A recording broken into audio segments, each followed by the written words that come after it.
एक बार घड़ी देख करके बताइए कितना मिनट है मेरे पास। 10 मिनट। 10 मिनट इस पार्टी में अक्सर लोग इसकी चर्चा करते हैं, वाकई 10 मिनट का समय मेरे पास है। तो सबसे पहले अपने इस हिंदू भाई का अस्सलाम वालेकुम व रहमतुल्लाहि व बरकातहू कबूल करें। इन शब्दों का अर्थ जब एक हिंदू का बेटा समझाएगा तो शायद जो समाज में कैंसर फैलाने का प्रयास कर रहे हैं, सही इलाज तभी हम हो पाएगा और हम कर पाएंगे। हम पढ़े लिखे हिंदू हैं, हम किसी पार्टी के सर्टिफाइड हिंदू नहीं हैं। इसलिए हमारा सनातन धर्म सिखाता है कि हर धर्म का सम्मान है। और अगर जेल जाने की बात आएगी, जो हमारे मुंबई के सदर फारूक साहब ने कहा, तो आपका ये हिंदू भाई भी आपके साथ जेल जाएगा।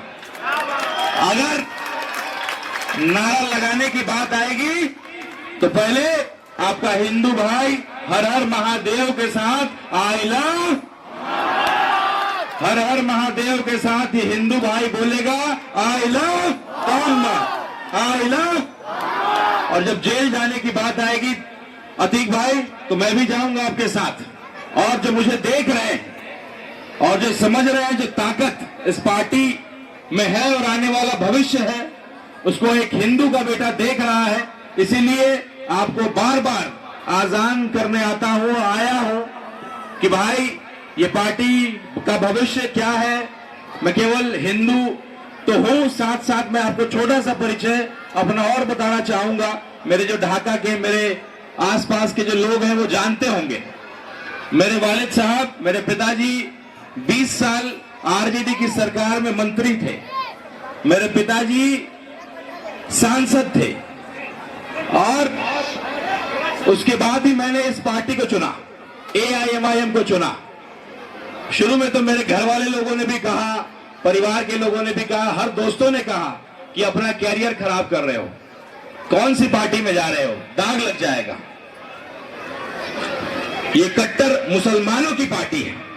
लेकिन ढाका की जनता जानती है, उनको याद होगा जो ढाका के लोग होंगे या तमाम मेरे बिहारी भाई, आप लोगों ने देखा होगा तिरंगा साफा पहन करके बैरिस्टर असदुद्दीन ओवैसी साहब जब ढाका की धरती पे आए थे, वही ढाका जिसको पूर्व सांसद ने बदनाम किया था ये मिनी पाकिस्तान है।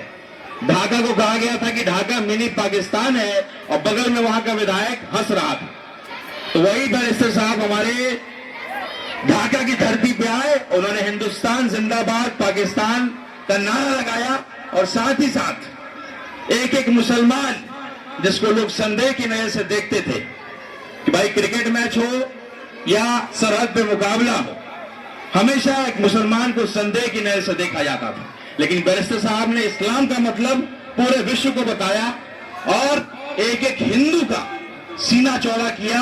और किसी भी RSS या किसी भी भाजपा के नेता में इतनी हिम्मत नहीं थी। अगर आप अपने आप को कट्टर हिंदुस्तानी, कट्टर देशभक्त बोलते हैं, तो किसी में इतनी हिम्मत नहीं थी। बैरिस्टर असदुद्दीन ओवैसी साहब ने नारा बुलंद करके ढाका को जो धरती को जलील किया गया था उसके मान सम्मान को लौटाने का काम किया, जिसमें एक एक मेरा ढाका विधानसभा का एक एक मेरा नागरिक, मेरे बिहार के वासी गर्व करते हैं। तिरंगा साफा पहन करके नारा बुलंद किया और हम सबका सीना चौड़ा किया। और आज गर्व से कह सकते हैं कि हमारी पार्टी कट्टर मुसलमानों की पार्टी नहीं है, हमारी पार्टी कट्टर देशभक्तों की पार्टी है।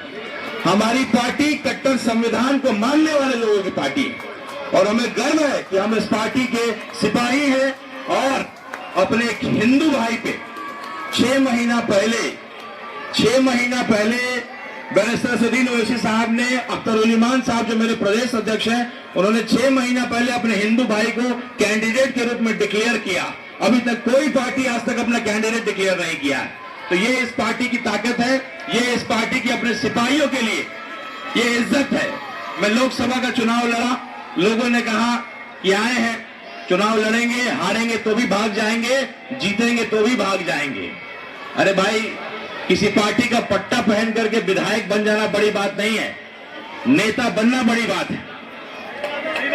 और जो सम्मान आज मुझे यहां मिल रहा है मुंबई की धरती पे, एक शायद किसी विधायक और किसी सांसद को भी इतना सम्मान नहीं मिलता होगा, लेकिन इस पार्टी की ताकत है।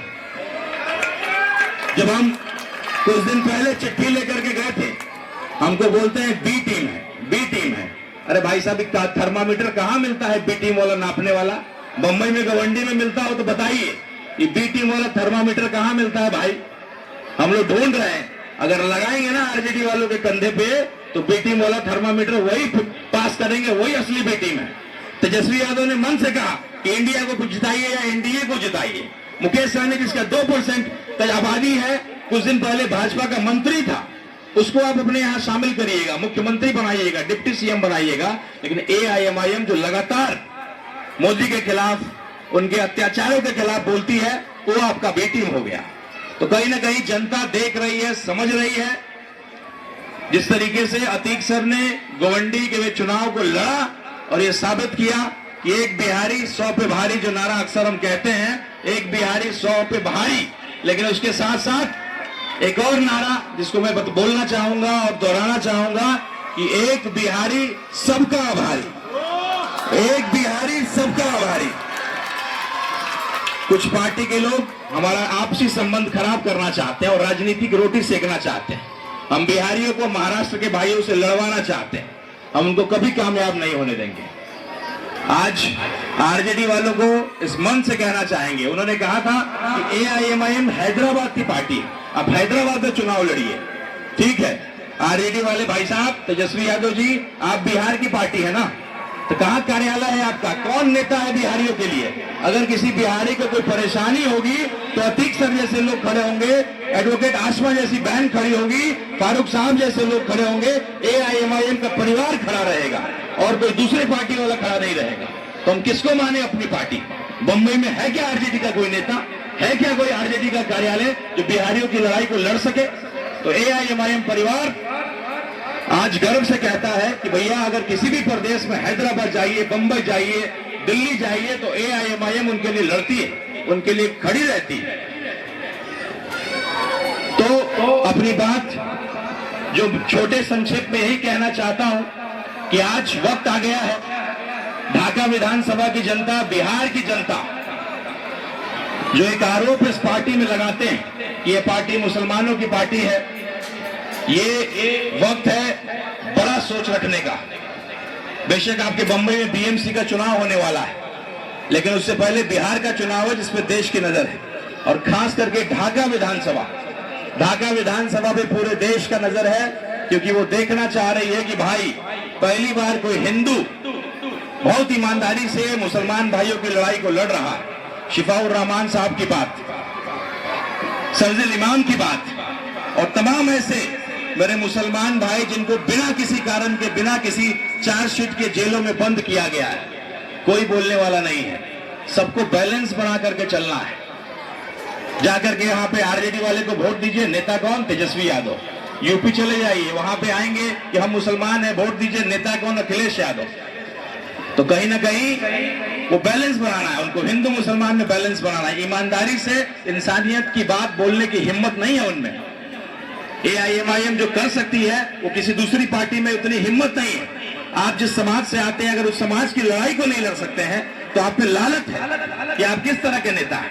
तो अगर हमारे बैरिस्टर साहब मुसलमानों की लड़ाई को लड़ते हैं तो बिल्कुल उन पर फक्र है, लेकिन साथ साथ दलित की भी बात करते हैं, मजलूमों की भी बात करते हैं। तो ऐसी पार्टी का सिपाही बन करके लड़ना, सेवा करना, ये हम लोग के लिए गर्व का विषय है। और मुझे पूरा उम्मीद है कि एक शुरुआत है, आप अपने इस हिंदू भाई को वोट करके बिहार का पहला सदन में भेजेंगे और हम लोग हैदराबाद की बनी हुई शेरवानी पहन करके शपथ ग्रहण लेंगे विधायक के रूप में, पहला हिंदू विधायक के रूप में शपथ ग्रहण लेंगे।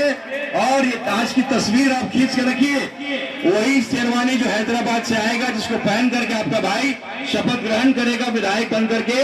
अगली बार गवंडी के इस मंच पर भी वही वाली शेरवानी पहन करके मैं आऊंगा और आपको धन्यवाद देने आऊंगा, आपका शुक्रिया अदा करने आऊंगा। तो ये आप लोगों से नारा एक हिंदू भाई भी लगाना चाहता है, लगवाना चाहता है, और शायद तब उनको समझ में आएगा कि आज जब एक आई लव मोहम्मद बोलने पे आप किसी को जेल में डाल सकते हैं, तो केवल मुसलमान भाई नहीं, हिंदू भाई भी खड़ा होगा। हमारा सनातन सिखाता है कि हर धर्म का सम्मान है। हम लोग अपना नारा बुलंद करके, चूंकि टाइम 10 मिनट का था और 10 मिनट खत्म हो गया, दोबारा आपका भाई हैदराबाद का शेरवानी पहन करके आपको धन्यवाद देने आएगा, विधायक बन करके आएगा इसी जगह, इसी गवंडी के इसी मंच पे। मुझे पूरा विश्वास है कि अपने भाई को आप जिताएंगे और कम से कम 10 मिनट का समय प्रतिदिन देंगे। जो आपके रिश्तेदार होंगे ढाका विधानसभा में, उनको बताइए कि AIMIM का पहला हिंदू विधायक अगर बना तो पूरे देश में, न केवल बिहार में, पूरे देश में AIMIM की छवि बदलेगी और पूरे हर समाज के लोग इस पार्टी में उनका विश्वास और बढ़ेगा। इन्हीं शब्दों के साथ आपको शुक्रिया अदा करता हूं। और हमारे मुस्लिम भाइयों ने नारा लगाया है, एक बार आपका हिंदू भाई भी नारा लगाना चाहता है और जेल जाने की बात आएगी तो आपका हिंदू भाई सबसे पहले जेल जाएगा अगर ये नारा लगाने पे अगर जेल जाने की नौबत आती है तो। I love Muhammad, I love Mohammad.